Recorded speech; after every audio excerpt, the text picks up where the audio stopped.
ఎరుక, ఆయన ఉద్దేశాలను మనం ఎరుక, మన ఇష్టానుసారంగా మనము జీవిస్తూ ఉన్నప్పుడు మనం ఆ పరలోక సైన్య సమూహంలో చేరే అవకాశాలు కోల్పోతాము. కాబట్టి ఆ పరలోక సైన్య సమూహాలలో మనం ఉండాలి అంటే మనము ఈ భూమి మీద ఎలా జీవించాలనో, ఈ భూమి మీద తన చిత్తాన్ని ఎలా నెరవేర్చాలనో ఆ విషయాన్ని కూడా సువార్తలో ఎక్కువగా కనబడతాయి. అందుకని సువార్త మనకు తెలియకుండా మనము పరిశుద్ధులుగా మార్చబడలేము, పరిశుద్ధతలోకి వెళ్ళలేము. కాబట్టి మనము ప్రతి వారము ఖచ్చితంగా సువార్త, మత్తయి సువార్త అయిపోయేంత వరకు ఇది సుదీర్ఘమైనటువంటి ప్రయాణం. ఈ ప్రయాణంలో ఎంతమంది అలుపుచ్చి ఆగిపోతారో, ఎంతమంది ఏ పనులు బట్టి ఆగిపోతున్నారో సమస్తము మీకే తెలుసు. కాబట్టి సువార్తలను కూడా ఖచ్చితంగా మనం అర్థం చేసుకుంటే పత్రికలు అర్థమయ్యడానికి బాగుంటున్నాయి. నేను సువార్తనే ప్రారంభించాను. సరే, మనము ఈరోజు మత్తయి సువార్త 5వ అధ్యాయము 5వ వచనాన్ని మనం ధ్యానం చేసుకుందాం. అందులో భాగంగా 5వ అధ్యాయము ప్రారంభ వచనం నుండి 5 వచనాలు మళ్ళా ఒకసారి మనం అందరం కలిసి చదువుకునే ప్రయత్నం చేద్దాం. చదువు, అందరూ కలిసి చదవండి. ఆయన ఆ జనసమూహమును చూచి కొండ ఎక్కి కూర్చుండగా ఆయన శిష్యులు ఆయన యొద్దకు వచ్చి, చదవాలి తెలవాలందరూ. అప్పుడు ఆయన నోరు తెరచి ఇలాగ బోధింపసాగారు, ఆత్మ విషయమై దీనులైన వారు ధన్యులు, పరలోక రాజ్యము వారిది. దుఃఖపడు వారు ధన్యులు, వారు ఓదార్చబడు. సాత్వికులు ధన్యులు, వారు భూలోకమును స్వతంత్రించుకొందురు. చాలు, చిన్న ప్రార్థన చేసుకున్నాం. మా పరిశుద్ధుడైన తండ్రి, కృప కలిగిన దేవా, చదవబడినటువంటి లేఖన భాగంలో నుంచి నీ పిల్లలు మేము మంచి ఫలములు ఫలించాలని, ఆధ్యాత్మికంగా ఎదగాలని నీ సన్నిధిలోకి మీరు నడిపించుకున్నారు. అని బట్టి స్తోత్రాలు. ఈ యొక్క వాక్య భాగంలో నుంచి నాతోనూ నీతోనూ మరి నీ పిల్లలతో చేసిన నిత్య నిబంధనను మీరు జ్ఞాపకం చేసుకుని, ఒకవేళ మేము అలాంటి స్థితిలో మేము లేకపోతే మమ్మల్ని అలాంటి స్థితికి నడిపించుటకు ఈ అవకాశాన్ని మీరు మాకు అనుగ్రహించినందుకు మీకు వెలలేని కృతజ్ఞతాస్తుతులు చెల్లిస్తూ ఈ వాక్యాన్ని దీవించి ఆశీర్వదించి ఆత్మకు జీవాహారముగా మాకు ఖర్చు పెట్టమని యేసుక్రీస్తు నామములో ప్రార్థిస్తున్నాము తండ్రి, ఆమేన్. చదవబడినటువంటి వాక్య భాగంలో సాత్వికులు ధన్యులు. అసలు ఈ లోకంలో సాత్వికుల గురించి కొన్ని విషయాలు చెప్పడానికి నేను ప్రయత్నం చేస్తాను. సాత్వికము అంటే అర్థం ఏంటంటే ఎవరు చేసినా మౌనంగా వెళ్ళిపోవడం, ఎవరు ఏమన్నా మౌనంగా వెళ్ళిపోవడం, అలాంటి వ్యక్తిని మాత్రమే సాత్వికులు అని అంటారు. వాళ్ళు ధన్యులు అంట. ధన్యులు అంటే అర్థం ఏంటో తెలుసు కదా, ధనవంతులు అని అంటారు. అంటే వాళ్ళకు ఉన్నటువంటి ఆ కేటగిరీలో అది ఏ కేటగిరీ అయినా కానీ వాళ్ళు ధనవంతులు అని దాని అర్థం. అయితే అది మంచిదే, కానీ పరిశుద్ధ గ్రంథమైనటువంటి బైబిల్ మనకి ఏం బోధిస్తుంది దీని గురించి? దేని గురించి? సాత్వికులు ధన్యులు అంటే మనం ఇప్పుడు దాకా ఏమనుకున్నామంటే ఒక వ్యక్తి ఏం చేసినా మౌనంగా వెళ్ళిపోతూ, ఏది సంభవించినా ఆయన అటు ఇటు తొలగకుండా వెళ్ళిపోయే వ్యక్తిని సాధారణంగా అందరూ ఏమంటారంటే చాలా సాత్వికులు ఈ వ్యక్తి, మౌనంగా ఉంటాడు, ఎవరితో కలవడు, ఆయన పని ఏందో ఆయన ఏందో అనే ఉద్దేశాలతో మనం అనుకుంటాం. ఇది చెప్పబడినటువంటి మాటలో ఒక భాగం మాత్రమే. ఒక భాగం, అది తక్కువని కాదు, అది మంచిది కాదు, అది ఒక భాగమే. కానీ మనకు బైబిల్లో యేసుక్రీస్తు ప్రభు ఏమి నేర్పించాలనుకున్నాడు, బైబిల్లో ఉన్నటువంటి యేసు ప్రభు ఏమి బోధిస్తున్నాడు, దాని గురించి ఏమి విశదీపరిచాడనే విషయాలు మనం తెలుసుకోవడానికి ప్రయత్నం చేద్దాం. మొదటిగా సాత్వికులు ధన్యులు, వారు ఏం చేస్తారంట? భూలోకాన్ని ఏం చేస్తాడు? స్వతంత్రించుకుందరు, లేకపోతే భూమిని పొందుతుంటారు అనే విషయాలు మాట్లాడుతున్నాడు యేసు ప్రభు. కొండకి అక్కడ ఎవరెవరున్నారు మీకు చాలా సింపుల్ గా అర్థమయ్యేదానికి చెప్తున్నాను. ఎవరెవరున్నారు అక్కడ? ఇశ్రాయేలీయులు ఉన్నారు. ఇశ్రాయేలీయులు అంటే యూదులు ఉన్నారు, అలాగే యేసుక్రీస్తు ప్రభువును నమ్ముకున్న వారు ఉన్నారు, అలాగే అన్యులు ఉన్నారు. ఆ గుంపులో అర్థమైందా? కొండకి కూర్చుంటుందనే ఈ గుంపులో 3 రకాల మనుషులు ఉన్నారు. ఆయన కొండకి కూర్చున్నాడు. ఇక్కడ ఒక భాగం యూదులు ఉన్నారు, ఇక్కడ అన్యులు ఉన్నారు, కొంత భాగం క్రైస్తవులు ఉన్నారు. మీకు అర్థమవుతుందో లేదో, బైబిల్ గ్రంథాన్ని మీరు ముగ్గురితోనే మాట్లాడతారు. ఎక్కువగా యూదులతో మాట్లాడతాడు, రెండవది క్రైస్తవులతో మాట్లాడతాడు, మూడవది అన్యులకు కూడా. ఎందుకంటే వాళ్ళకి తెలియాలి, సత్యం ఏంటో తెలియాలి. అందుకు మాత్రమే అన్యుల్ని ఇక్కడ చేర్చడం జరిగింది. అయితే సాత్వికులు ధన్యులు, వారు భూలోకముని స్వతంత్రించుకుంటారు అనే మాట మనం చెప్పడం. అసలు సాత్వికం అంటే ఏంటి ఇది తెలియాలి. మనం ఇప్పుడు దాకా చెప్పుకున్న సాత్వికము వేరే, బైబిల్ గ్రంథంలో ఉన్నటువంటి సాత్వికము వేరే. ఎవరి గురించి మనము నేర్చుకోవాలి సాత్వికం గురించి అంటే యేసుక్రీస్తు ప్రభు గురించే నేర్చుకోవాలి మనం. ఇంకెవరు కూడా అంత సాత్వికులు ఈ భూమి మీద ఉన్నటువంటి మనిషి కోరికగా పుట్టినటువంటి వాడు ఎవరు కూడా చేయలేకపోయారు. ఎలా చేయలేకపోయారో మనం ఈయన జీవితంలో నుంచి నలుమూలగా మనం పరిశీలిస్తే అప్పుడు సాత్వికుడా కాదా అనే విషయం మనకు తెలుస్తుంది. అందుకని ఇక్కడ యేసుక్రీస్తు ప్రభు పాత నిబంధనలో ఉన్నటువంటి మాటనే వారికి విశదీకరిస్తారు. ఎవరికి ఇక్కడ యేసుక్రీస్తు ప్రభు నమ్మనటువంటి ప్రజలు యూదులు యేసు ప్రభు నమ్మట్లేదు. నేనే దేవుని కుమారుడిని, నేనే పంపబడిన వ్యక్తిని, నేనే మీ అందరికీ రక్షణ ఇచ్చే వ్యక్తిని అనే విషయాలు చెప్తా ఉంటే ఈ గుంపు నమ్మడం లేదు. అర్థమైందా? అలాగే క్రైస్తవులు కూడా చాలా మందికి ఇప్పటికి కూడా నమ్మలేదు. ఏమని? మనం ఈ భూలోకాన్ని స్వతంత్రించుకుంటాము. అది ఎవరికి చేసిన వాగ్దానము? ఎవరికి చేసిన వాగ్దానం? అదే ఇశ్రాయేలుకి నీకు నాకు చేయలేని వాగ్దానం. నీకు నాకు చేసిన వాగ్దానం ఏంటి అంటే నీ పాపముల నుండి నిన్ను పరిశుద్ధులుగాను చేసి నీకు నా రాజ్యంలో నీకు వారసత్వాన్ని ఇస్తాను, నాతో కూడా కూర్చునే భాగ్యాన్ని ఇస్తాడు. ఇది క్రైస్తవునికి చేసినటువంటి వాగ్దానం. ఇశ్రాయేలుకి చేసినటువంటి వాగ్దానం ఏంటి? కనాను. అర్థమైందా? ఈ కనాన్ని ఇస్తానన్నాడు. అందుకని ఈ మాట చెప్పాడు ఆయన. ఏమని? భూలోకముని స్వతంత్రించుకోలేదా వాళ్ళు? స్వతంత్రించుకున్నారు. ఎప్పుడు? ఏ కాలంలో? యెహోషువ కాలంలోనే స్వతంత్రించుకున్నారు వాళ్ళు. అయితే దాని వల్ల దేవునికి వ్యతిరేకంగా చేసి తనంటాన్ని బాగుట్టేసుకున్నారు. బాగుట్టేసుకున్న తరువాత మరలా దేవుడు వీళ్ళకి అనుగ్రహించి ఏమిటి? ఇశ్రాయేలుని అనుగ్రహించి ఇదిగో మీ వరకు ఒక రాజ్యం వస్తుంది. ఏ రాజ్యం అది? పరలోక రాజ్యం వస్తుంది. లేకపోతే దావీదు రాజ్యం వస్తుంది. ఆ రాజ్యంలో ఒక వ్యక్తిని నేను ప్రవేశపెడతాను. ఆ వ్యక్తి ద్వారా మరలా మీకు భూలోకాన్ని స్వతంత్రించుకుందురు అనే మాట కనబడుతుంది. పరలోకం పరలోకం స్వతంత్రించుకుందురు అనే మాట యూదులకి బాగా తెలుసు, వీళ్ళకి బాగా తెలుసు. ఎందుకని? వాడు ధర్మశాస్త్రం అంతా తెలుసు, ప్రవక్తలు మాట్లాడిన మాటలని తెలుసు, అబ్రహాము తెలుసు, దావీదు తెలుసు, మోషే తెలుసు, ఇంకా అందరూ తెలుసు వాళ్ళకి. కాబట్టి వేళకు కూడా తెలుసు. వేళలో నుంచి మారిపోయిందే ఈ క్రైస్తవ గుంపు. అర్థమైందా? జాగ్రత్తగా వినండి. ఇక్కడ క్రైస్తవ గుంపు ఎవరిలో నుంచి వచ్చిందంటే ఏళ్ళలో నుంచి వచ్చినటువంటి వాడే. తరువాత ఇశ్రాయేలీయులు సపరేట్గానే ఉంటారు. వాడి 10 గోత్రాలు వాళ్ళు. అర్థమైందా? వాళ్ళు గుర్తుపెట్టుకోండి. అయితే వీళ్ళకి ఈ మాట ఏమీ అర్థం కావట్లేదు. ఏమని? భూలోకాన్ని స్వతంత్రించుకుందురు అనే మాటని ఆయన యేసుక్రీస్తు ప్రభు చెప్తున్నానే వీళ్ళు ఏమనుకున్నారంటే అంటే మాకు ఇంకా ఆయన రావాలి, వచ్చేసిన ఆయన మర్చిపోయారు. ఆయన వచ్చేసాడు రాజ్యాన్ని తీసుకొని. అందుకని మత్తయి సువార్త 3:10లో మన ప్రారంభ వచనాల్లోనే కనబడుతుంది. ఏమని చెప్తారంటే బాప్టిజం ఇచ్చే యోహాను ఇదిగో పరలోక రాజ్యము సమీపించబడి ఉన్నది, మీరు మారు మనసు పొంది దాన్ని పొందుకోండి. దేన్ని? పరలోకాన్ని పొందుకోమన్నాడు. కానీ వాళ్ళు ఏమనుకుంటారు? భూలోకాన్ని పొందుకోవాలనుకుంటారు. ఎందుకని? దావీదు మహారాజు 37వ కీర్తనలో 11వ వచనంలో మాటలు చదవండి. దాన్ని బేస్ చేసుకున్నారు. దావీదు చెప్పాడు కదా, మరి ఇంకా రాలేదే, మరి ఈయనేమంటే పరలోక రాజ్యం వచ్చేసింది అంటున్నాడే. చూద్దాం మాట. దావీదు రాసినటువంటి కీర్తన 37వ కీర్తన 11వ వచనం ఒకసారి చదవండి. దీనులు అన్నాడు. దీనులు అంటే రాశాను ఇక్కడ. దీనత్వం ఏంటో మనం రేపు ఆలోచిద్దాం. ఇది చాలా పెద్ద ప్రాసెస్ ఇది, ఈ దీనత్వం అనేది. అందుకని సాత్వికం అంటే ఏంటో మనం తెలుసుకుందాం. ఈ సాత్వికము అనేది ఎలా తెలుసుకోవాలంటే ఒకరి జీవితం చూసి తెలుసుకోవాలి. ఎందుకు ఇంత వివరించారంటే మీకు దీని విషయంలో అపోహలు పడుతున్న యూదులు యేసుక్రీస్తు ప్రభు భూమి మీదకి వచ్చేసాడు. ఈ అపోహని తొలగించడానికి ఆయన యొక్క జీవితాన్ని ప్రస్తావిస్తా ఉన్నారు ఇక్కడ గ్రంథకర్త.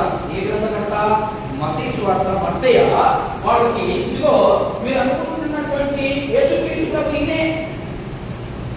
యేసు ప్రభు స్వయంగా బోధించుకుంటున్నటువంటి మాటలు ఇవన్నీ కూడా మత్తయి రాస్తూ యూదులకి తెలియపరుస్తా ఉన్నాడు. అదేంటో మనం ఆయన జీవితంలో జీవితంలో ఉన్నటువంటి గుణగణాలను బట్టి, ఆయన జీవితంలో ఉన్నటువంటి ఉద్దేశాన్ని బట్టి ఇతను సాత్వికుడా కాగా, ఎవరు ఇతను సాత్వికుడా కాగా అనే విషయాన్ని మనం తెలుసుకున్నాం. మొదటిగా మత్తయి సువార్త 11వ అధ్యాయం. అది ఎవరి దగ్గర దొరుకుతుంది, ఎక్కడ దొరుకుతుంది ఆ సాత్వికము? మీరు నేను అనుకున్నట్టు సాత్వికము ఏమన్నా మౌనంగా వెళ్ళిపోతున్నాడు అనే భావాన్ని బట్టి ఇతడు సాత్వికుడు అనే బిరుదు అతనికి ఎలా ఇస్తారు? అతనికి ఇవ్వకూడదని బైబిల్ చెప్తా ఉంది. ఒకవేళ ఇవ్వాలి అంటే అతను ఎలా ఉండాలో ఉదాహరణ రూపంగా చూపిస్తా ఉంది. చదువు 11వ అధ్యాయం, మత్తయి సువార్త 11వ అధ్యాయం 29వ వచనం. సమస్త జనులారా నా యొద్దకు రండి. ఏమి ఇస్తాను యేసు ప్రభు ఏం చెప్తున్నాడు ఇక్కడ? ఈ లోకంలో మనం ఏమనుకున్నాం ఇప్పుడు దాకా? ఎవరైతే మౌనం వెళ్ళిపోతారో, ఎవరైతే ఏమన్నా పట్టించుకోరో అలాంటి వారిని సాత్వికులు అన్నాం. కానీ యేసు ప్రభు ఏమంటున్నాడంటే, లేదు లేదు, మీరు లేనిపోని భారాలు భరిస్తున్నారు, ఆ భారాలన్నింటినీ ఒక పక్కన పెట్టి మీరు నా యొద్దకు రండి, నేను మీకు విశ్రాంతిని, ఆ తర్వాత విశ్రాంతిని ఇస్తాను. అది లెక్క ఏంటంటే నేను సాత్వికుడు. ఎలా సాత్వికుడు అయినా అంటే ఆయన కంటే గొప్పవారి భూమి మీద లేదనే దాని ఉద్దేశం. నేను మాత్రమే సాత్వికుడిని అని అన్నాడు. అంటే ఆయన జీవితంలో ఎన్ని గుణాలు నేర్చుకోవాలో మనం ఆలోచన చేద్దాం.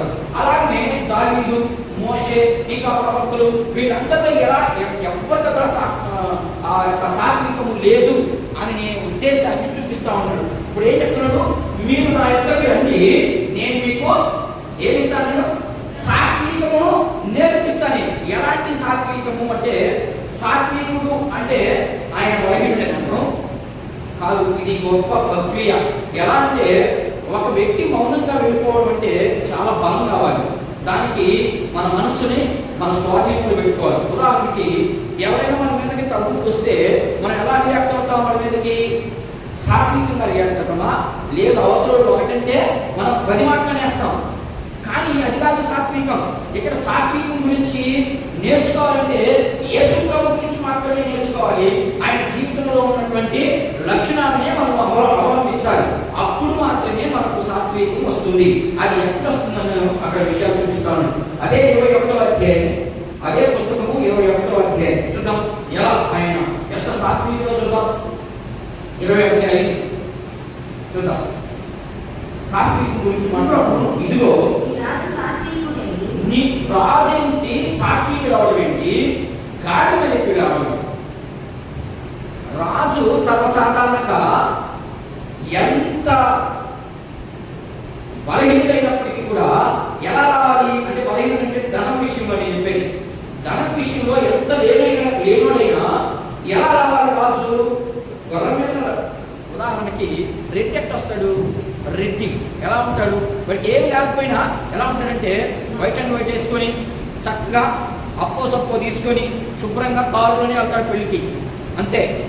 మరి ఇప్పుడు రాజు ఈ రాజు ఎలా రావాలి ఈ లోకంలోకి? లోకాన్ని పరిపాలించడానికి వచ్చినటువంటి రాజు ఎలా రావాలి? గుర్రం మీద రావాలి. కానీ ఎలా వచ్చాడు యేసు ప్రభు? గాడి మీద వచ్చాడు. అది వాళ్ళకి ఇంకా అయిపోయింది యూదులకి. రాజు రాజు అని అంటున్నాడు. రాజు అయితే ఖచ్చితంగా దేని మీద రావాలి? గుర్రం మీద రావాలి. ఈయన గాడి మీద వచ్చాడు కాబట్టి దీన్నే మేము నమ్మలేదు. ఎందుకని నమ్మలేకపోయారు యూదులు? మన ప్రశ్న, ఎందుకని యేసుక్రీస్తు ప్రభు నమ్మలేకపోయారంటే, యేసుక్రీస్తు ప్రభు గాడి మీదనే రావడమే కాకుండా అక్కడ ఆ రోజుల్లో పరిపాలిస్తున్నటువంటి నాయకుడు ఎవరు? ఆ ప్రాంతాన్ని హెరోదు రాజు పరిపాలన చేస్తా ఉన్నాడు.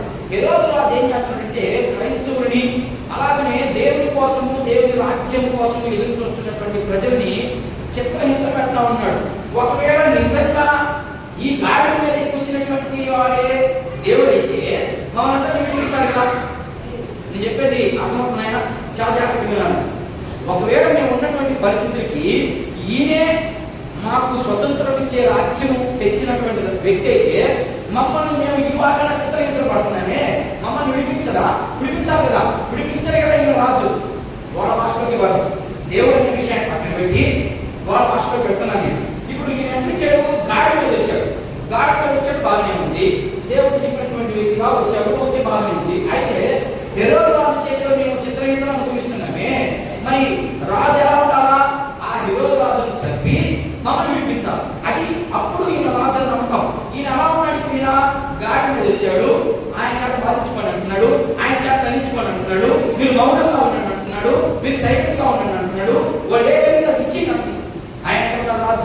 అవును కదా.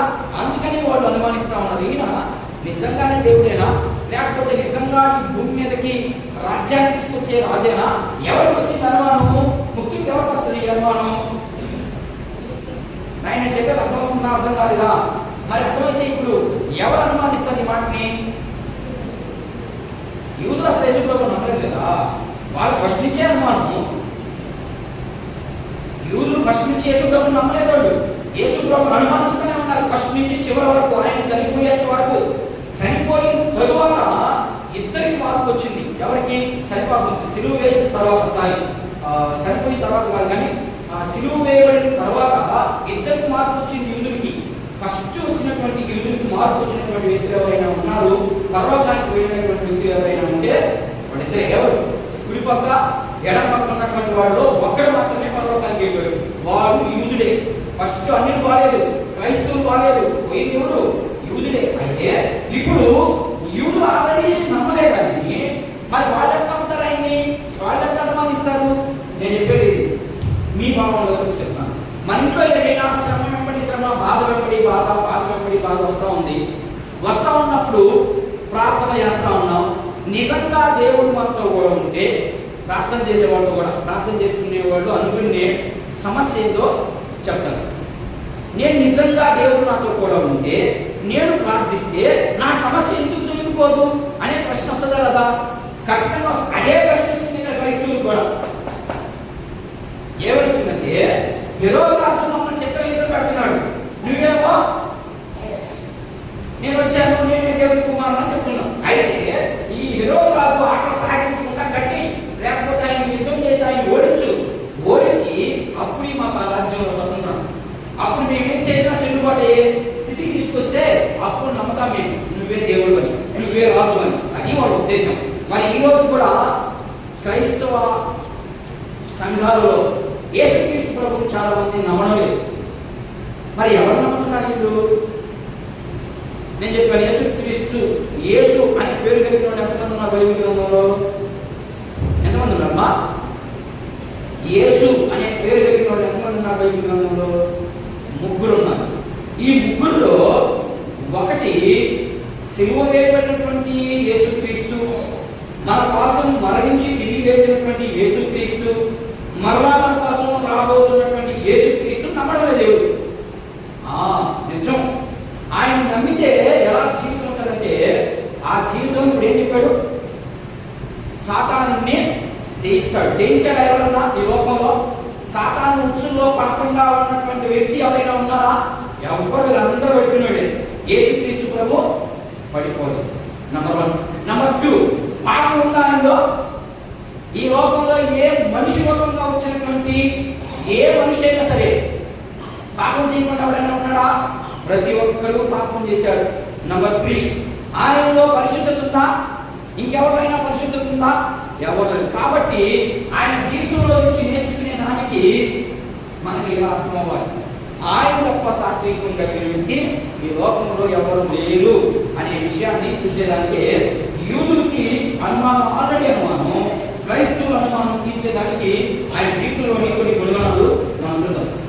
పౌలు గారు అంటున్నాడు, చూద్దాం. ఎఫెసీయులకు రాయబడినటువంటి పత్రిక. వాడు ఎలా ఉంటాడు? సాత్వికుడు. మీరు అనుకున్నట్టు సాత్వికుడు ఎలా ఉంటాడంటే, ఒక క్రైస్తవుడు ఎలా ఉంటాడో చూపిస్తా ఉన్నాడు అక్కడ. చూడండి, ఎఫెసీయులకు రాయబడిన పత్రిక 6వ అధ్యాయం 10-11 వచనం చూద్దాం. అక్కడ క్రైస్తవుడు ఎలా ఉంటాడు, సాత్వికుడు ఎలా ఉంటాడు. మరి లోకంలో నువ్వు నేను సాత్వికుడు బిరుదిచ్చే బిరుదులో ఇలాంటి విషయాలు వాళ్ళలో ఉన్నాయా? సంఘంలోకి వస్తున్నటువంటి సేవకులకు కానీ విశ్వాసులకు కానీ ఇలాంటి క్యారెక్టర్ ఉందా? ఒకవేళ క్యారెక్టర్ లేకపోతే ప్రభు మనకు అవకాశం ఇస్తా ఉన్నాడు, మనకు అవకాశం ఇస్తా ఉన్నాడు. ఆ క్యారెక్టర్లోకి మనం జీవించడానికి మనం ప్రయాసపడదాం. చదువునే అమ్మా, తుదకు ప్రభు యొక్క మహాశక్తిని బట్టి ఆయన బలవంతుడైంది. ఏ విషయంలో బలవంతంగా ఉండాలి? మాంసము, చేపలు, చికెన్ తిని బాగా లావుకోవాలి అర్థం కాదు. ఆయన యందు బలవంతుడై ఉండండి అంటే వాక్య విషయంలో అక్కడే రాష్ట్రం కింద అసలు మీరు అపవాది తంత్రములు ఏంట అసలు అపవాది తంత్రాలు చెప్పండి, నాకు చెప్తాను. నాకు కొన్ని విషయాలు చెప్పండి. మీరు ఎవరిని, మీరు అనే మాట ఎవరితో మాట్లాడుతున్నాడు అక్కడ? మీరు అంటున్నాడు. ఆయన కలుపుకోలేదు అక్కడ, మనం అనలేదు. ఏమంటున్నాడు? మీరు అంటున్నాడంటే సంఘంతో, ఎఫెసీ సంఘంలో ఉన్నటువంటి విశ్వాసంతో మాట్లాడుతూ మీరు అంటున్నాడు. మీరు అపవాది తంత్రములను ఎరిగి అన్నాడు. అపవాది తంత్రాలు ఏంటి చెప్పండి, చూద్దాం. ఒక రెండు చెప్పండి. మీ కుటుంబంలో జరిగే విషయాలు చెప్పండి చాలు. సంఘంలో విషయాలు చాలా మందికి తెలియదు, దాని పక్కన కాదు. సంఘంలో అపవాది ఎలా జొరగొట్టదో చాలా మందికి తెలియదు, దాన్ని తీసి పక్కన కాదు. సంఘం అంటే అది వేరే. మీ కుటుంబంలో ఎలా జొరగొడుతుంది మీరు కొన్ని విషయాలు చెప్పండి. నేను ఇప్పుడు చెప్పాను. ఏం చెప్పాను? యేసుక్రీస్తు ప్రభువులో ఉన్నటువంటి క్వాంటిటీస్ ఏంటయ్యి? ఆయనకి పాపం వచ్చిందా? రాలేదా పాపం? యేసు ప్రభువుకు రాలేదా పాపము? ఎప్పుడు వచ్చింది పాపము? ఎప్పుడు వచ్చింది మా పాపం? యేసు ప్రభువుకు ఒకేసారి వచ్చింది పాపం. ఎప్పుడు వచ్చింది? ఒకే ఒక్కసారి వచ్చింది. దేవుని మందిరాన్ని వ్యాపారంగా మార్చారు. ఏ వ్యాపారం చేశారు అక్కడ? వ్యాపారం చేశారు. పాపం వేరు. ఏ వ్యాపారం చేశారు అమ్మా? రోకలు మార్చడం అంటే దాని అర్థం ఏంటి? వడ్డీకి ఇవ్వడమా? వడ్డీకి ఇవ్వడమా? రోకలు మారుస్తున్నారు. ఏంటి ఆ రోకలు మార్చడం? అందుకనే ఎప్పుడైనా గుర్తుపెట్టుకోనండి, బైబుల్ ట్రైనింగ్ చేసిన కాబట్టి కొంచెం ఎక్కడికైనా వాక్యం వడ్డీకి మారుస్తున్నారని సింపుల్గా చెప్పారు. యేసు ప్రభువే చెప్పాడు వడ్డీకి డబ్బులు ఇవ్వకూడదు, వడ్డీకి మార్చకూడదని. మరి ఈరోజు మనం ఎంతమంది వడ్డీకి డబ్బులు మారుస్తున్నారు? యేసు ప్రభు స్వయంగా చెప్పాడు వడ్డీకి డబ్బులు ఇచ్చేవాడు నా బిడ్డ కాదు అన్నాడు. పేరు సింపుల్గా చెప్పేసి అంతే. ఆయన వడ్డీకి డబ్బులే మార్చకూడదు అన్నాడు. చీటీ అసలైనే ఇవ్వకూడదు అన్నాడు. మనం ఏం చేస్తాం? ఆయన చెప్తున్నా వ్యతిరేకమే. చీటీలే మనం ఇచ్చేది, వడ్డీకే డబ్బులు మార్చేది. ఓకేనా? ఎవరికి ఇవ్వద్దండి ఇక్కడ మళ్ళా కన్ఫ్యూజన్. అట్లంటే ఇప్పుడు లోకంలో వడ్డీకి ఇవ్వడం లేదా? మళ్ళా కన్ఫ్యూజన్. ఎవరెవరికి ఇవ్వాలి? ఒక క్రైస్తవుడు ఒక క్రైస్తవులకి ఇవ్వకూడదు వడ్డీకి. అన్నిటికీ ఇచ్చు, ఏం ఇబ్బంది లేదు. అర్థమైందా? మీరు ఇక్కడ మేము వడ్డీకి ఇవ్వడం కావాలని అనుకోవాలండి. ఎంత వడ్డీకి ఇవ్వాలి? ఎలా ఇవ్వాలి వడ్డీకి? ఉద్యోగం తీసుకోవడం చదవండి. యారిటీగా రాస్తున్నాడు అక్కడ. వాళ్ళని డిమాండ్ చేయకూడదు ఇంత ఇవ్వాలి అని. వాడు ఇచ్చిందే తీసుకోవాలంటే. అర్థమైనా? వడ్డీకి డబ్బులు ఇచ్చావు, ఇచ్చిన తర్వాత వాళ్ళని డిమాండ్ చేయకూడదు, వాళ్ళని ఇబ్బంది పెట్టకూడదు. వాళ్ళు ఇచ్చినప్పుడే తీసుకోవాలంటే, మౌనంగా ఉండాలంటే. నువ్వు అడగడమే నీ డ్యూటీ, లేకపోతే అసలు ఇవ్వ. అది అక్కడ మాట్లాడుతున్నటువంటి మాటలు. సరే, దాని సంగతి పక్కన పెడదాం. ఇక్కడ సాత్వికం గురించి మాట్లాడుకుంటా ఉన్నాం. వాళ్ళు యేసు ప్రభువుకి పాపం వచ్చింది, ఒకేసారి వచ్చింది. దేని విషయంలో వచ్చింది? దేవుని మందిరాన్ని పాడు చేసే విషయంలో వచ్చింది. మరి నీకు నాకు ఎలా వస్తుంది పాపం? కుసిమంటే వచ్చేస్తుంది పాపం. ఇది అపవాదికి సంబంధించినటువంటి ఉద్దేశం. యేసు ప్రభు ఎక్కడన్నా ఏ సమయంలో ఆయన కొట్టారా? పాపం వచ్చింది ఆయనకి. కేకరించి ఉండేశారా? పాపం వచ్చింది ఆయనకి. చొక్కాలు పెట్టుకొని చించేశారు, పాపం వచ్చిందా? మరి ఈరోజు నీ పరిస్థితి నా పరిస్థితి ఏంటి? ఎవరైనా ఏదైనా ఒక మాట అంటే ఇక ఏమేమి మన తేడా? జుట్టులు పట్టుకొని మాల కొట్టుకుంటున్నానే. నేను ఇప్పుడే ఒక వీడియో పెట్టాను, చూశాను మీరు? వీడియోలు పెట్టాను చూడండి. మాల కొట్టుకుంటున్నారు. వీళ్ళేం క్రైస్తవులు వాళ్ళు ఎందుకు కొట్టుకోవాలి? అసలు కొట్టుకునే అవసరమే ఉంది? ఇక్కడ చెప్తున్నాడు ఏమని? సాత్వికం నా దగ్గర నేర్చుకోండి, నా ఆత్మ మీలో ఉంటే సాత్వికం వస్తుంది. పాపం ఎంతసేపు ఉన్నారమ్మా? మనిషిని కాబట్టి పాపం వస్తుంది. ఎంతసేపు ఉన్నారు? అది సూర్యుడు అస్తమించి, సూర్యుడు ఉదయించి, సూర్యుడు అస్తమించే లోపు అయిపోవాలంతా. మరి ఈరోజు పంతాలకు పోయి, పట్టింపులకు పోయి, దేవుని వాక్యాన్ని దూషించి, అవమానపరిచి, లేనిపోని దరిద్రంతాన్ని పెట్టుకుంటా ఉన్నాం మనం. దేవుని వాక్యం కోణం కుషిగా చెప్తా ఉంది, మీరు పరలోకంలోకి రావాలంటే ఈ సాత్వికం ఖచ్చితంగా ఉండాలి. ఈ సాత్వికం లేకుండా పరలోకంలోకి అడుగు పెట్టలేదు. ఒకవేళ ఇప్పుడు దాకా లేదా, రండి, నన్ను అడగండి, నేను ఇస్తా సాత్వికం. ఆయన చెప్తున్నాడు, రండి, మీరు ప్రయాసపడవకండి. ఈ లోకంలో ఉన్న దానికోసం ప్రయాసపడుతున్నారేమో, దానికోసం ప్రయాసపడవకండి. అట్లనే నేను పని ముగించుకొని కాదు. చాలా చర్చిగా చెప్తున్నా, ప్రతిరోజు చర్చికి రావాల్సిందని చెప్తున్నా. వాళ్ళు ఎప్పుడు తినాలా? వాళ్ళు ఎప్పుడు సంపాదించుకోవాలా? 24 గంటల చర్చిలోనే ఉన్నాం. మంది కాదు. మీరు ఖచ్చితంగా ఒక రోజులో 24 గంటల్లో కనీసం 2 గంటలైనా దేవునితో గడపండి. అంతే, అది ఏ టైం అయినా కానీ. మీరు పని చేసుకుంటూ గడపచ్చు, ఇంట్లో ఉంటూ గడపచ్చు, అది. కానీ 24 గంటల చర్చిలో కూర్చొని ప్రార్థన చేస్తే ఎట్లా వస్తుంది భోజనం? ఎట్లా వస్తుందమ్మా భోజనం? ఏరియా అంత భక్తిపరురాలుగా నువ్వు, ఏరియా అంత నమ్మకస్తుడుగా నువ్వు, ఏరియాని చూపిస్తున్నారు మళ్ళా. ఏమని? ఏరియాకు వచ్చింది, వచ్చింది ఆయనకి. ఆయన ఎంత నమ్మకంగా ఉన్నాడు? ఆయనకు అసలు పాపం వచ్చిందా? లేదే. ఆయన ఎంత సాత్వికుడు, ఆయన ఎంత భక్తిపరుడు, ఆయన ఎంత కాలము దేవుని కోసం అన్ని వదిలేసుకున్నాడే. ఈరోజు ఒక ఉదాహరణకి మనకు చేలో జాగ్రత్త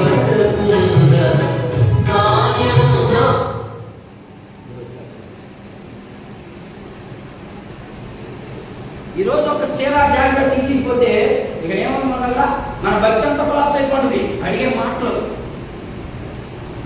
అర్థమైనా? మరి అలాంటప్పుడు ఎలా నీకు సాత్వికం వచ్చింది?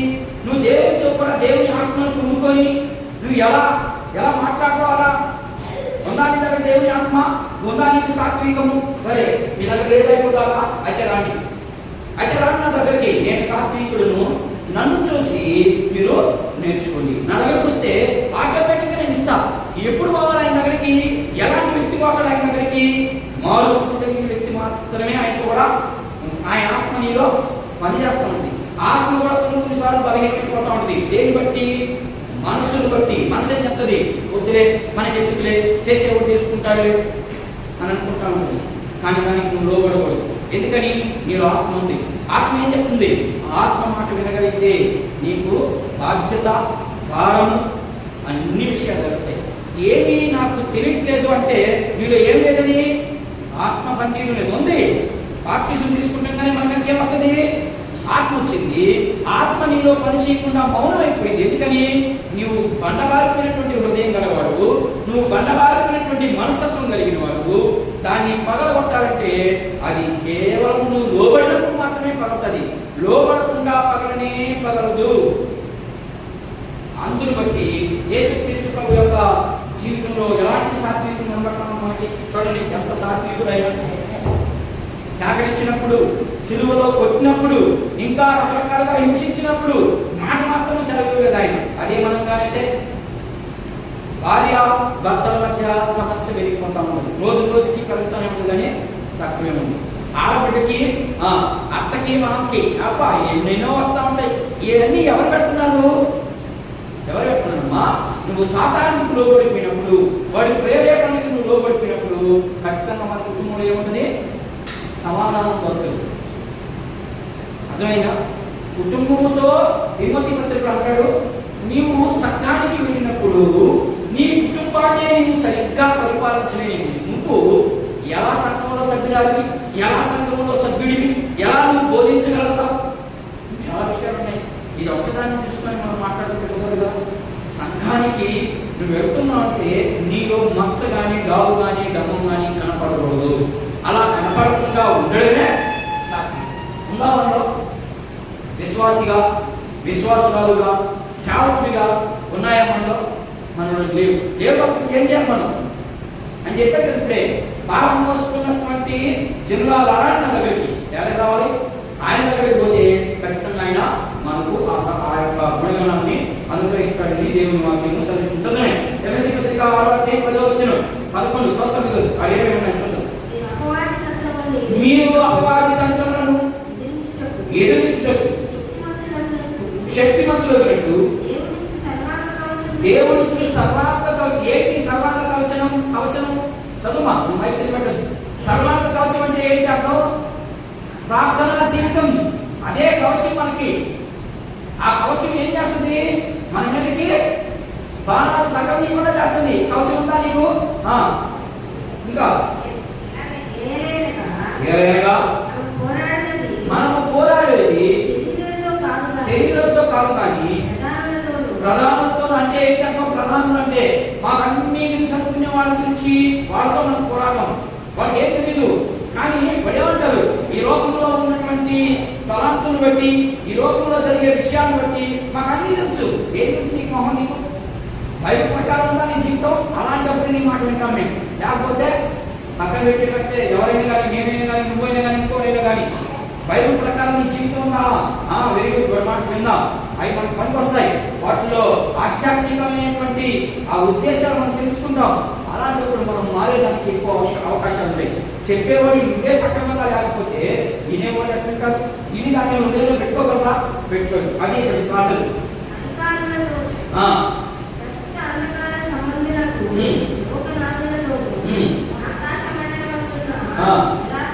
మన పోరాటం అంతా ఇదే. ఈ పోరాటంలో నీవు గెలవాలి అంటే నువ్వు ఎలా ఉండాలి? నీ మనసుని నీ స్వాధీనంలో ఉంచుకోవాలి. అది ప్రేరేపించింది. ఆ ప్రేరేపణకి లోబడి ఇందుకు సామెతల గ్రంథంలో సొలొమోను మాట మాట్లాడుతూ చూద్దాం. సామెతల గ్రంథం చూద్దాం సార్, ఏం మాట మాట్లాడుతున్నారు? 16వ అధ్యాయం 32వ వచనం చూడండి. దీన్ని బట్టి నువ్వు అపవాది తంత్రాలను ఎదిరించాలి అంటే ఏ ఉండాలి నీకు? చూడండి, అక్కడ రాయబడి చూడండి. నువ్వు ఎలా ఉండాలి? నువ్వు ఎలా ఉంటే అది నీకు లోబడుగా పడుతున్నావు. 32వ వచనం, పరాక్రమశాలి కంటే దీర్ఘశాంతము గలవాడు శ్రేష్ఠుడు, పట్టణము పంచుకుని కంటే. అది లెక్క ఏంటంట? తన మనస్సుని స్వాధీనంలో ఉంచుకున్నవాడు. మనసు ప్రేరేపిస్తుంది. ఏమని ప్రేరేపిస్తుంది? అలా నొక్కేద్దాం, అలా నూకేద్దాం, అలా ఆగేసుకుందాం ప్రేరేపిస్తుంది. లేకపోతే అది సంపాదించుకుందాం, లేకపోతే అక్కడికి పోయి మనం చూద్దాం. ఇవన్నీ ఆత్మ ప్రేరేపణ కాదు, మనసు ప్రేరేపణ. ఆత్మ ఏం చెప్తుంది? నీవు వాక్య ప్రకారం జీవితం ఉందా? ఇది వాక్యం చెప్పేది నీ హృదయంలో చేయి. అలా లేనప్పుడు నీ మనసు నీ స్వాధీనంలో ఏడు చూడగా పరాక్రమశాలి కంటే దీర్ఘశాంతము గలవాడు శ్రేష్ఠుడు, పట్టణములను పట్టుకునేవాడి కంటే, అంటే పట్టణాలను సంపాదించుకునేవాడి కంటే నీ మనసుని నీ స్వాధీనంలో పెట్టుకున్నవాడు శ్రేష్ఠుడు. మరి ఉందా నీకు అలాంటి శ్రేష్ఠత? మరి లేదా? నీకు నాకు లేదా? ఒకవేళ లేకపోతే ఇదిగో మన మధ్యలో ప్రభు మనల్ని తెలుస్తా ఉన్నాడు. రండి, నేను ఇస్తా ఆ శ్రేష్ఠత్వాన్ని, నన్ను చూసి నేర్చుకోండి మీరు అని చాలా సాక్ష్యాలు మనకు కనిపిస్తా ఉన్నాయి. కొరింథీయులకు రాయబడినటువంటి పత్రిక 2వ పత్రిక 10వ అధ్యాయం 1వ వచనం. త్వరగా ఈ మాట చదివి నేను కూర్చోడానికి ప్రయత్నం చేస్తాను. ఇంకా చాలా విషయాలు ఉన్నాయి కదా. అలాంటి మనస్తత్వం కలిగిన వాళ్ళు ఎవరైనా బైబిల్ గ్రంథంలో ఉన్నారో కొన్ని విషయాలు చదువునండి. కొరింథీయులకు రాయబడిన పత్రిక 10వ అధ్యాయం 2వ పత్రిక 10వ అధ్యాయం మొదటి వచనం.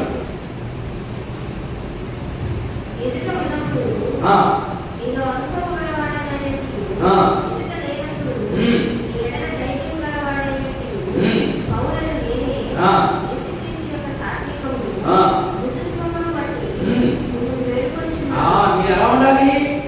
పౌలను నేను కొరింథీ సంఘానికి రాస్తా ఉన్నాను. అక్కడ మీలో ఏం కోరుకుంటున్నాడు ఆయన? మృదుత్వము, సాత్వికము నేను పొందుకున్నాను. మీరు యేసు ప్రభు పౌలు మాట్లాడాడు కొరింథీ పత్రికలో ఏమంటాడంటే, మీరు నన్ను పోలి నడుచుకోండి అన్నాడు. యేసు ప్రభువును పోలి నడుచుకోమన్నాడా? ఎందుకని? ఆయనే నమ్మలేకపోయాడు యేసు ప్రభుని పోలి. అందుకని ఆయన ఏమంటాడంటే, నేను క్రీస్తుని పోలి నడుచుకున్నాను, నేను క్రీస్తుని పోలి నడుచుకున్నట్టు మీరు నన్ను పోలి నడుచుకోండి అన్నాడు. పొందాలని సాత్వికం. ఒకవేళ అసలు ఆయన కొంతనే ఉన్న మనకి ఎన్ని రాత్రులు నిద్రలేని రాత్రులు ప్రార్థన చేద్దాము, ఏదో సాము వేద్దామా అంటే ఫోన్ స్విచ్ ఆఫ్. ప్రార్థన లేకుండా, సర్వాంగ కవచం లేకుండా మనం ఈ భూమి మీద సాత్వికత్వంలో కొనసాగలేము. ఏదో ఒక విషయంలో మనం అది గెలిచేస్తుంది. ఏదో ఒక విషయం, చిన్న విషయమే, దాన్ని రాసినప్పుడు అంత చేసేస్తుంది, ఊరు మనం అంతా తిప్పేస్తుంది. కాబట్టి ఫస్ట్లో యేసు ప్రభువుని నమ్ముకున్నప్పుడు దీర్ఘ ప్రార్థన చేస్తాం. నేను జాగ్రత్తగా యవనస్తులు ఇది యేసు ప్రభువుని నమ్ముకుంటుండగానే దీర్ఘ ప్రార్థన చేస్తాం. ఓ ప్రభువా వాళ్ళు అది చేసి ఇది చేసి అని అన్నీ ఎట్లా ఉంటాయి? నువ్వు ప్రార్థన చేసినంతసేపు మౌనంగా ఉంటాయి. నువ్వు ఎప్పుడైతే సైలెంట్ అయిపోతావు అప్పుడు పడిపోతాయి నీ ఇంటి మీద. అయిపోయినంత నీ చరిత్ర రోజు ప్రార్థన. నేను అప్పుడు కదా ప్రార్థన చేసింది, అప్పుడు చేసేవన్నీ కాసుకుంటే టైం కోసం ఎదురు చూస్తూ ఉంటాయి. ఇప్పుడు దొరుకుతారని. ఎందుకని పేతురు పత్రిక ఏముంటుంది? ఏముంటుంది? మా పేరుతో రాసిన మొదటి పత్రికలో 5వ అధ్యాయం 19వ వచనంలో ఏముంటుంది? గర్జించు సింహం వలె ఎవరిని మింగుదువా అని జరుగుతూ ఉంటుంది. ఎప్పుడు నువ్వు ప్రార్థన చేయకుండా అయిపోతావో ఆ రోజు వచ్చి నీ మీద పడిపోతుంది. వచ్చినప్పుడు చేసే కదా అయ్యా అలాంటి మిగిలి అలాంటి దియ్యాల బాగా చేస్తున్నాములో ఏంటి చేసే కదా అంతా పెట్టుకుంటుంది మనసులో. పెట్టుకొని నువ్వు ఎప్పుడైతే ఆరిపోయింటావో నీ పొయ్యి మిదిగించకుండా సుదుగుని పెడతావో చేస్తాడు ప్రార్థన. అయిపోయింది ప్రార్థన. అంతేనా ప్రార్థన? అంతేనా ప్రార్థన? అంతే.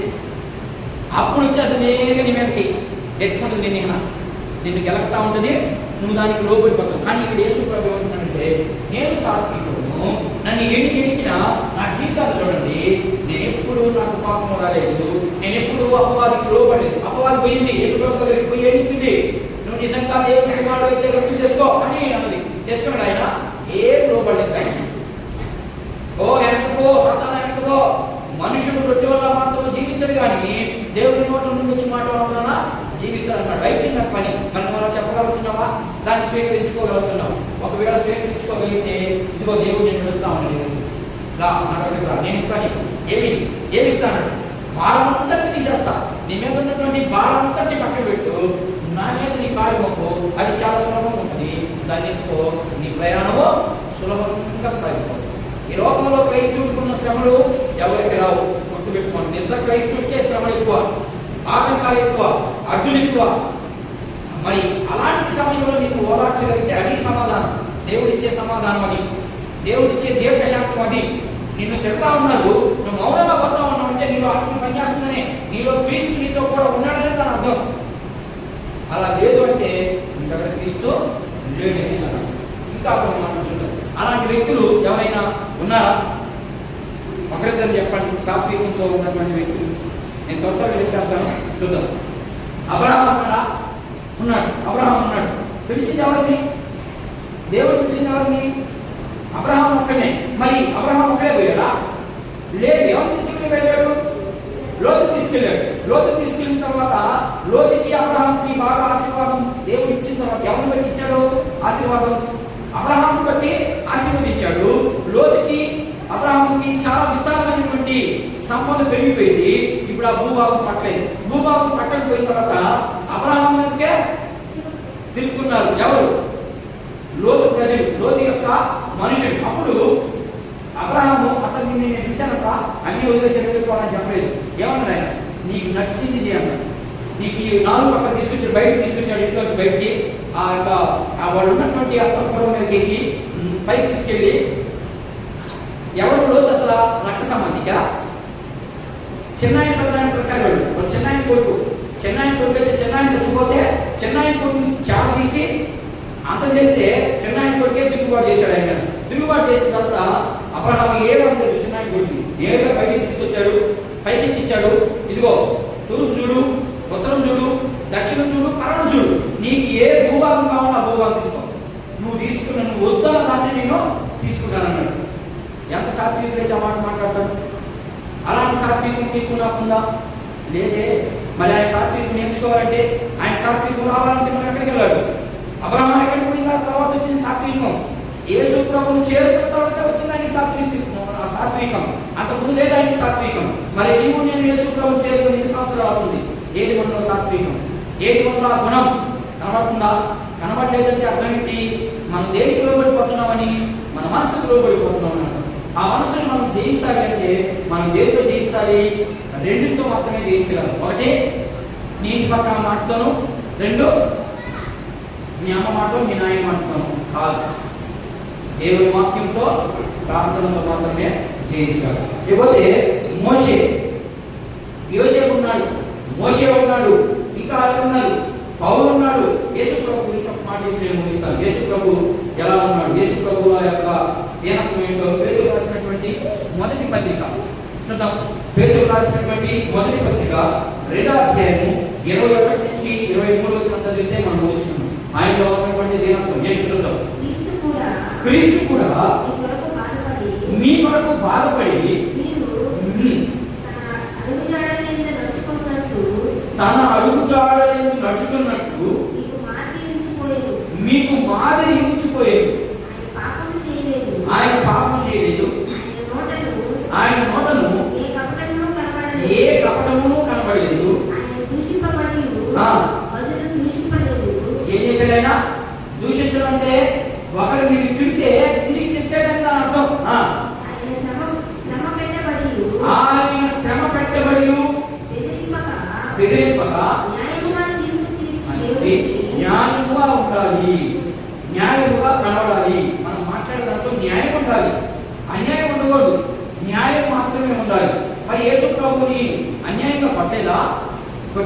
మరి అలాంటప్పుడు మాట్లాడచ్చు కదా ఆయన చెప్పాడు కదా, న్యాయం ఉండాలన్నాడు. నాలో ఏ తప్పు ఉంది చూపిమన్నాడు. ఆయన ఉన్న తప్పేంటి? నేను తండ్రి ఏకమై ఉన్నాను, నేను తండ్రి పంపిస్తే వచ్చాను. ఈ రెండు మాటలు ఆయన వ్యతిరేకం, వాళ్ళకి నమ్మలేదు. తండ్రి పంపిస్తే దేవుడిగా రాకుండా మనిషి ఎంత వస్తావని వాళ్ళు తెలియబడదు. అలాంటి సాత్వికం నీలో నాలో ఉందా? ఆయన దూషించారంట. దూషించినప్పుడు మౌనంగా ఉన్నాడా? గొర్రె పిల్ల వదకు చేయబడినటువంటి గొర్రె పిల్ల ఎలా మౌనమై ఉంటుందో అలా మౌనంగా ఉన్నాడు. మరి నీకు నాకు ఉండాలంటే మౌనంలో ఏదో తొందరపాటులో ఒక మాట అంటే ఇక చూసుకో, ఇవి పెట్టి పని చేసేస్తావా? ఎక్కడితే అసలు సాత్వికం ఉందా నీకు? ఏదో ఒక తప్పిదం జరిగింది, దాన్ని బట్టి నువ్వు ఇవి తీసి పనులు చేస్తే ఎవరికి మిగిలేదు నష్టం? ఎవరికి కలుగుతుంది నష్టం? ఒక క్రైస్తవుని కుటుంబం అయితే యేసు ప్రభుకే నష్టం వస్తుంది, నీకు రాదు. గుర్తుపెట్టుకోనండి. ఆ రోజుల్లో స్త్రీలు ఏదైనా ఒక పొరపాటు జరిగితే, లేకపోతే స్త్రీలు ప్రసవిస్తే ఎన్ని దినాలను పక్కన పెట్టేసేవాళ్ళు, ఇంట్లో కానివ్వకుండా ఎన్ని దినాలు పెట్టారమ్మా? చదవండి, పాత నిబంధన చదవండి. అంతే, కొత్త నిబంధనలో కూడా సంఘంలో ఎవరైనా పొరపాటు చేస్తే నీ పరిస్థితి అంటే నుంచి సంఘం అంతా పాడైపోతుంది. నువ్వు ఒక్కదానివే, నువ్వేమనుకుంటున్నావు? నేను మాత్రం చేస్తాను అనుకుంటావు. లేదు, నిన్ను బట్టి సంఘానికి అనుకుంటుంది ఆ పాపం. అర్థమవుతుందా? సంఘానికి వచ్చే నీవు పాత నిబంధనని గుర్తు చేసుకుంటూ మన జీవితం ఒకవేళ ఉందా? అలా ఉంటే మౌనం ఉండడమే. మౌనం ఉంటే దేవుడి దగ్గరికి రావడం, అయ్యా తప్పు చేయడం ఏమి లేడు, తప్పు చేస్తాం. ఆ తప్పుని మరలా చేయకుండా సరిచేసుకుంటూ వెళ్ళడమే దేవుడు ఆ సాత్వికమైనటువంటి గుణాన్ని ఇస్తా ఉన్నాడు. ఆ గుణం కావాలంటే మనం ఎక్కడికి వెళ్ళాలంట? యేసు ప్రభు దగ్గర మాత్రమే దొరుకుతుంటాడు. మరి వస్తారా యేసు ప్రభు దగ్గరికి? రాని, మన మధ్యలో ఉన్నాడు యేసు ప్రభు. ఆయన మనతో కూడా ఉన్నాడు. ఆయన అడగడం, అందరూ నాతో పాటు ఏకీభవించి అందరూ ప్రార్థనా పూర్వకంగా ఉంటే మీ మధ్యకి ప్రభు యొక్క శరీరము, ప్రభు యొక్క రక్తము మీ మధ్యకి వస్తుంది.